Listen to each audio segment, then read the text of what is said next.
For our first location, we interviewed two students from Russia that lived in a suburb about 20 kilometers from the center of Moscow through Zoom. Jackson was on vacation at this time, so I had to do it alone.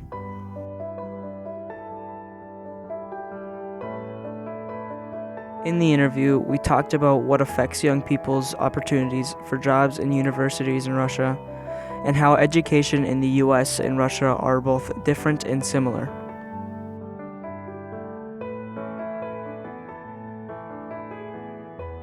My name is Eugenia. My name is Dmitry. I live in a town called Odintsovo. It is, it's situated in a suburb of Moscow. So it's like 20 kilometers from the center of Moscow.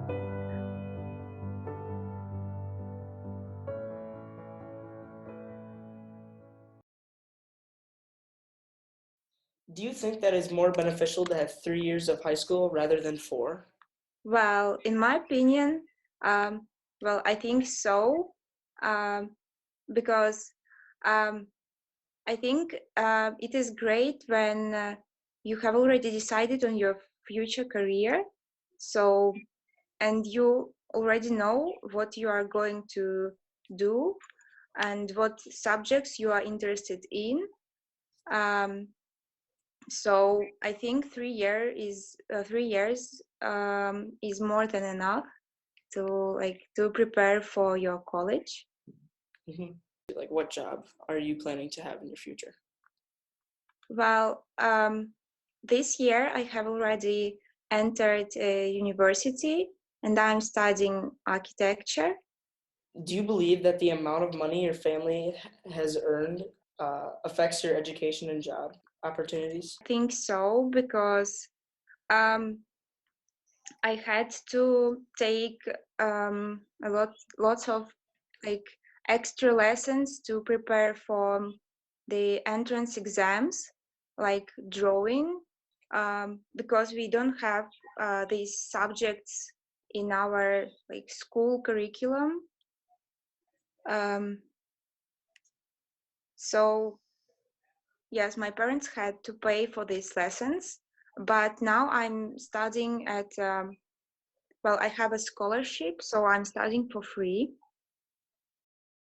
After Tyson interviewed Eugenia, he interviewed Dmitry. Dmitry's opinions were both similar and different from Eugenia's. Do you think that it is more beneficial to have 3 years of high school as you do in Russia rather than you have 4 in America? I think that you need to have 4 classes of high school because you can like concentrate and think more about future profession and career. Um, because like for example me, I don't already decide um, what university I will choose after my graduation. And what things do you think impact young people in Russia in their choices for their jobs in the future? I think that like the place where they were born, of course, and also I don't know, like um probably like no, not marks in school. I think results of exams because on the after 11th class we have exams, and probably universities in Russia uh, need to want to have students with really high marks on these exams.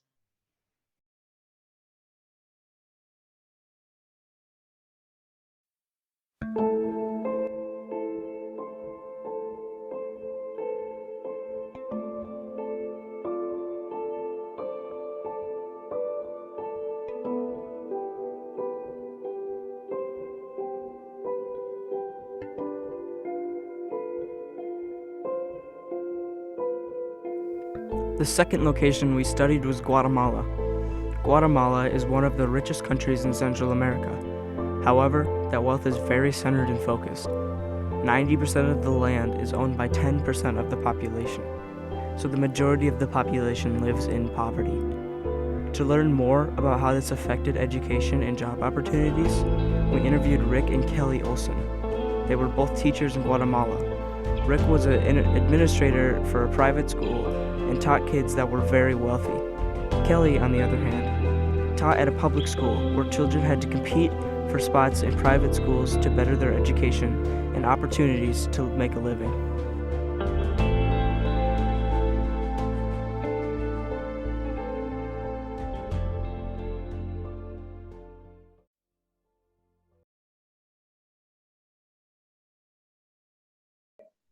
Can you please tell me a little bit about yourself? Sure. We've both been educators pretty much since our marriage. We started out as teachers in Bolivia, came back to the States for 4 years, went to Kathmandu, Nepal, came back to the States for 10 years. That's where we met your teacher. We were teaching the MFL Marmac. I went into administration, so I've been a principal for the last 16 years. Kelly has been a Spanish and English teacher for the last 30 years. And now we are retired. Okay. Use the yellow one. So like what was it like teaching in Guatemala compared to the United States? You want to go? Well, let's start out first by just explaining the school that we've been in, very similar to some of the schools we've been in all around the world. And I'll let Rick talk about that because since he was an administrator of the school. Yeah, it was a very unique positions that we had there, very unique school.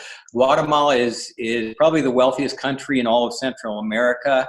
However, the wealth is very, very diversified. 10% of the population owns 90% of the land. 80% of the country lives in poverty. The school we were working at was an American school, so we dealt with that upper 10%.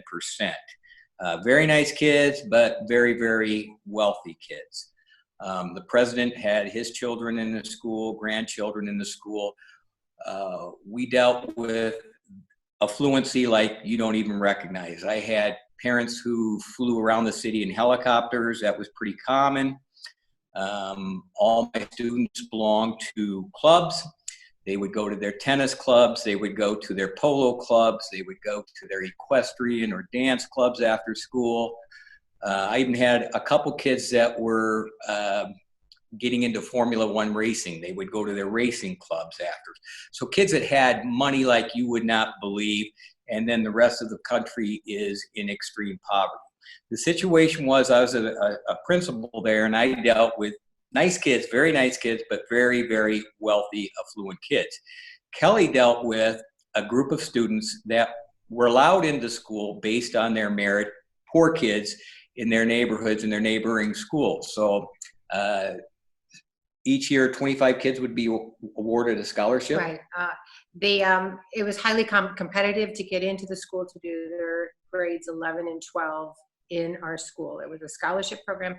25 kids were let in at the 11th grade level, and usually they came from public schools, which I can explain in detail in a little bit here, but they were allowed into the school to do their last 2 years of high school, and so they were tested and on their merits were accepted to do those 2 grades. Those kids, for the most part, have gone on to colleges and been very successful after that point. However, it was a very difficult program to get into, and they came from high poverty. So maybe that will kind of lead you to, I had the ideal dream job, the most ambitious, the most motivated, that they wanted to make a difference in their lives and their families' lives. So I experienced 9 years of the most incredible teaching. You know, but education in Guatemala, public education is mandatory for 6 years, where in the United States it's mandatory for 13 years. On any given day, only about 40% of the kids are in school. It's just they're out working, trying to help support their families. They don't have the opportunities that we have here in the States. However, my students that I taught who received this scholarship came from public schools.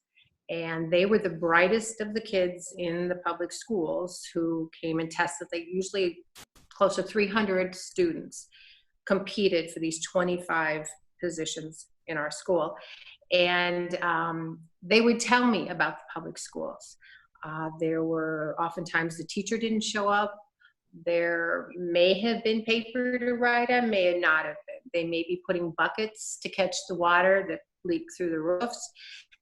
If there were computers, there might be 10 trying to use one computer. So it was very dire and very, very difficult for any of those kids to advance beyond that. And even if they did do great in school, to go beyond that, to get the education they needed to enter into any kind of profession that they may have wanted, was very, very difficult. So the ones who did get into my school, our school, had the opportunity to move forward. Some of them had no food to eat. Right. We would purchase eyeglasses if they got broken or stolen for kids. We went on a number of weekends to assist one of our students. She lived 4 kids, no father, a mother, and we went into their house. It was dirt floors. So we spent some time putting some pavement inside their house and trying to give them a decent lifestyle. But 90% of the people, 80% of the people live in abject poverty like we don't understand the United States of America. And their housing and their schoolhouses very much reflected that. 50% of the people in Guatemala are agriculturalists. And as I said, 10% of the population owns 90% of land. So the indigenous people are largely working for these large landowners. And or they're self-sufficient farmers. They have to grow their own crops, and that's what they eat. And that's why a lot of kids don't go to school, simply because they're out assisting with putting food on the table. Most of mine, because they were very bright, were looking for careers in engineering, all kinds of engineering I didn't even know about, that I learned from the fact that they were driven in these areas, as well as medicine. A lot of them were interested in medicine, law, and really by getting those last 2 years of high school, and the high school curriculum that it was an American curriculum, so it was not some really incredible. It was just same thing that you guys will have in high school. Yeah. And they needed those 2 years of a good, solid curriculum, and especially math and science, in order to pursue these careers that they were looking at, that they wanted. And I would say probably 99% of my students that graduated from this program, these 2 years, went on either in public college in Guatemala, which is good, but you still have to test into it, private colleges in Guatemala, and other colleges around the world, universities around the world. Most of them were able to achieve it. But I just wanted one student that I didn't have, I had his sister. And then he tested. This young man was trying to get into the program, and out of the 25, he came in at number 36. Hence, he did not get into the program. And his mother came and talked to me, hoping I could pull strings, which I couldn't, and I wouldn't, because that would be taking away from the 25 who did get in. So this young man wanted to be a doctor in the worst way. All his life, he wanted to be a doctor. But coming from public schools, he knew, and his parents knew, he'd never be able to get the math and science he needed to get into college to become a doctor. And so I couldn't hear this, and so we sort of adopted him. And I couldn't put him into my program, but I found another school that we could afford to put him into for those 2 years to get his math and his science, to go on to become a doctor. And this guy is in his 3rd year of medical school now. And he wouldn't be if he had not gotten those 2 years. So you look at all the public school children who have the capacity, the ability, the desire, but no opportunity whatsoever to get the education they need in high school to even move on. up the ladder to do what they would like to do.